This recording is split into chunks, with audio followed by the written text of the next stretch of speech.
We are discussing about graphics today. ठीक है? What is graphics first of all? Graphics is a visual presentation on some surface. It may be a wall, okay, a paper, computer screen, canvas. ठीक है? Examples क्या क्या हो सकते हैं? Lines, drawing, ठीक है, ड्राइंग में भी ग्राफिक्स है, पेंटिंग में भी हम ग्राफिक्स यूज़ कर सकते हैं, okay, and photographs. Visual presentation means whatever we can think, we can create in our mind, we have to present it on the paper, ठीक है, और ऑन कैनवास और कंप्यूटर स्क्रीन एनीवेयर. थोड़ा history में जाते हैं. Graphic designing है क्या, कैसे आई मार्केट में, ठीक है, एक्चुअल मीनिंग क्या है ग्राफिक डिज़ाइनिंग का. ठीक है, हम बात कर रहे हैं proper arrangement of types, colours, illustrations and such other elements. ठीक है, तो ये चीज़ें हमें कहाँ देखने को मिलती हैं? I guess everybody read newspaper, right. Newspaper में एड्स होती हैं, प्रिंट एड्स होती हैं, ठीक है. उनमें क्या होता है, पर्टिकुलर प्रोडक्ट की ऐड होती है, एडवर्टीजमेंट होती है, ठीक है. प्रोडक्ट भी हो सकता है और कोई इंस्टीट्यूट की ऐड हो सकती है, किसी यूनिवर्सिटी की ऐड हो सकती है, किसी डॉक्टर की ऐड हो सकती है, किसी हॉस्पिटल की ऐड हो सकती है, ठीक है. उस एडवर्टीजमेंट में क्या क्या चीज़ें होती हैं? टेक्स्ट होता है, टेक्स्ट मैटर होता है, इलस्ट्रेशन होता है, इट मीन्स इमेज होती है जो हमें कुछ मैसेज देती है, जिसके थ्रू हमें कुछ मैसेज मिलता है, और उसको डिफाइन करने के लिए पंच लाइन होती है, टैग लाइन होती है ऊपर.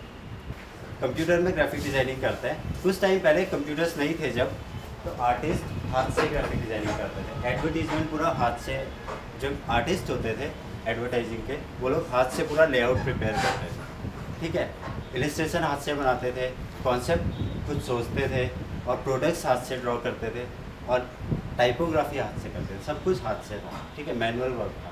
तो धीरे धीरे कंप्यूटर ग्राफिक्स आया, कंप्यूटर स्टार्ट हुआ, कंप्यूटर में ग्राफिक डिज़ाइनिंग स्टार्ट हुई, ठीक है. कौन कौन से सॉफ्टवेयर हम यूज़ करते हैं ग्राफिक डिज़ाइनिंग में, ठीक है, और उनकी भी कैटेगरीज होती हैं. फोटोशॉप सबको पता होगा, फोटोशॉप हर कोई जानता है, ठीक है. फोटोशॉप सॉफ्टवेयर है, और कोरल ड्रॉ है, और इलस्ट्रेटर है. ये 3 मेजर ग्राफिक डिज़ाइनिंग के सॉफ्टवेयर होते हैं, ठीक. अब इसमें 2 कैटेगरीज होती हैं, एक raster and other one is vector. Raster मैं पहले एक्सप्लेन करता हूँ. जनरली हम कैमरा लेने जाते हैं तो उसमें मेगापिक्सल देखते हैं. 1 megapixel means 1 million pixels. A smallest dot in an image is called a pixel. और इसका जस्ट अपोजिट होता है वेक्टर, ठीक है, जिसमें इमेज पिक्सलेट नहीं होती है, और उसका सॉफ्टवेयर होता है कोरल ड्रॉ और इलस्ट्रेटर. जो हम क्रिएट करते हैं लाइंस और ज्योमेट्रिक शेप्स के थ्रू, वो वेक्टर बेस्ड सॉफ्टवेयर्स होते हैं, ठीक है. हम इमेज नहीं होते, हम फोटोग्राफी करके उसको यूज़ नहीं करते हैं, हम क्रिएट करते हैं, ठीक है. टूल्स को लेके, ज्योमेट्रिक टूल्स को लेके हम इमेज क्रिएट करते हैं, और वो पिक्सलेट नहीं होती. तो कितनी भी बड़ी करो उसको, कभी पिक्सलेट नहीं होती. जो लोगो डिज़ाइन होता है, वो देखा होगा, होर्डिंग्स देखे होंगे, बहुत बड़े बड़े होर्डिंग्स होते हैं, उनमें बड़े बड़े लोगो होते हैं, बहुत बड़े साइज़ के, 30 बाई 20 फीट के बैनर्स होते हैं, उनमें बहुत बड़ा लोगो होता है. तो क्या वो कंप्यूटर स्क्रीन पे इतना बड़ा लोगो डिज़ाइन करते हैं?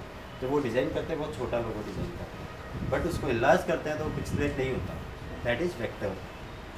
कलर्स RGB एंड CMYK के, ठीक है, यूनिवर्सल कलर्स होते हैं. RGB प्राइमरी कलर्स बोलते हैं, universal primary colours, and CMYK. RGB हमेशा वेब के लिए यूज़ होता है, ठीक है. वेब के लिए, जो भी हम वेब पे काम करते हैं, सपोज वेबसाइट है, कोई मूवी बना रहे हैं, ठीक है, वो RGB कलर्स होते हैं वेब के लिए. और CMYK कलर्स होते हैं प्रिंट के लिए. CMYK cyan, yellow, magenta and black, ठीक है. ये चारों कलर्स के मिक्सचर से दूसरे सारे कलर्स बनते हैं. जो हमारी प्रिंटिंग मशीन्स होती हैं, उनमें 4 डिफरेंट कलर्स के रोलर्स लगे होते हैं मशीन के अंदर. श्यान का अलग रोलर, मजेंटा का अलग, और येलो का अलग, और ब्लैक का अलग. जब पेपर घूमता है उसके अंदर, तो चारों कलर्स रोटेट होके घूम के उनके अंदर प्रिंट करते हैं, ठीक है. जितना परसेंटेज जिस कलर का होगा, वो उतना % यूज़ करते हैं. Now we will talk about advertisements. सबसे इम्पॉर्टेंट चीज़ एक एडवर्टीजमेंट में क्या होती है, क्या चीज़ आप लोगों को अट्रैक्ट करती है एक ऐड को पढ़ने के लिए? First of all look. Colour scheme बोल सकते हैं। अगर कलर्स बहुत अट्रैक्टिव हैं तो हमारी नज़र सबसे पहले जाती है। एक ऐड में सबसे इम्पॉर्टेंट पार्ट उसकी क्रिएटिविटी और उसका कॉन्सेप्ट होता है। ऑब्जेक्टिव जो होता है एडवर्टीजमेंट का, ब्रांड इमेज क्रिएट करना। बहुत सारे मोबाइल के नेटवर्क्स है, बहुत सारे हैं, ठीक है, लेकिन कुछ टाइम पहले जब से जूजू आए वोडाफोन के, ज़्यादा पॉपुलर हो गया, ठीक है। क्यों? क्योंकि उसकी क्रिएटिविटी, उसके डिफरेंट कॉन्सेप्ट की वजह से। सबसे पहले बात करें अगर लोगो डिज़ाइनिंग की, ठीक, लोगो डिज़ाइनिंग सबसे इम्पॉर्टेंट पार्ट है एडवर्टीजमेंट का, सबसे बेसिक और सबसे ज़्यादा इम्पॉर्टेंट पार्ट है, क्योंकि एक लोगो ही है जिससे हम आइडेंटिफाई करते हैं कंपनी। एक जो लोगो डिज़ाइनर होता है, लोगो डिज़ाइन करने से पहले कंपनी का पूरा हिस्ट्री देखता है, कंपनी की हिस्ट्री में जाता है, कंपनी का बिजनेस देखता है, वो सब चीज़ें माइंड में रख के लोगो क्रिएट करता है। लोगो और सिंबल दो चीज़ें होती हैं। एक कभी कभी देखो SBI का लोगो देखा होगा, SBI नीचे नाम है और ऊपर सिंबल है।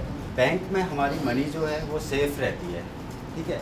और लोगों को उसने लॉक का कॉन्सेप्ट लिया, लॉक बनाना है, बट उसको सिंप्लीफाई किया। उसको देख के समझ आ जाता है कि लॉक है, वो की का जो शेप होता है वो है। तो बहुत सारे एड्स हैं जो हमारे माइंड में सेट हो जाते हैं और हमें बार बार देखने वो अच्छे लगते हैं। क्यों? क्योंकि उनकी यूनिक एड्स होते हैं, क्रिएटिव होते हैं और डिफरेंट होते हैं। So I hope it was good.